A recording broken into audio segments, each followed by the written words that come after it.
शब्दावातून कळले सारे शब्दांच्या पलीकडे शब्दांच्या पलीकडे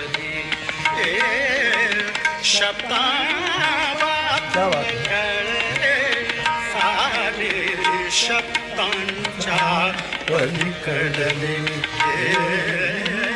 शब्दांच्या पलीकडे मित्रांनो, भावगीतार्थ या माझ्या चॅनलवर शब्दा वाचूनचे रसग्रहण ऐकायला लॉंग व्हिडिओ नक्की बघा आणि आनंद घ्या याच्यामधल्या गूढ अर्थाचा. कृपा करून लॉंग व्हिडिओ जरूर बघा. रसग्रहण उत्तम साधलं असं मला वाटतं आहे. अशीच काही चांगली चांगली गाणी मी आणण्याचा प्रयत्न करतो.